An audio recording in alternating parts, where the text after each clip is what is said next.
मार्गदर्शन तेणु स्वाभाविक भाव में संगठन चलवाई सरकार चलवाई संगठन सरकार भितर समन्वय निखुण करने एवं कार्यकर्ता मान संगे निर्वाचित प्रतिनिधि मान संपर्क को आहरी मजबूत करने गुड़िए मंत्र देइछन्ति पुणी विधायक सांसद मान संगे 4टा बेलू बैठक हम 6टा बेले ओडिशार मंत्रिमंडल सदस्य मान संगे मीटिंग हम तो स्वाभाविक भाव में उद्देश्य तो सहीटा संगठन को केमती शक्तिशाली करूँ सरकार को केमती आहरी लोकाभिमुखी करी धाड़ीर शेष में ठिया होते व्यक्ति पाखु सरकार सुविधा पहुँचे पार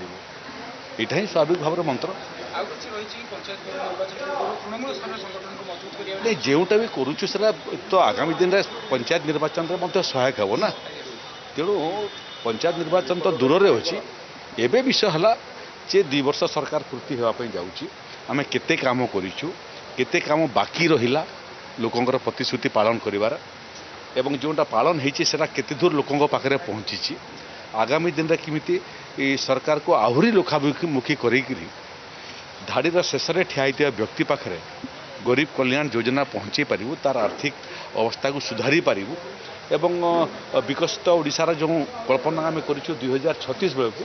ताकू सफलतार सहित साकार करें यहाँ स्वाभाविक भाव में आलोचना होती टैक्सटा दल सब टैक्स दे थाए 365 दिन वर्ष को 12 मास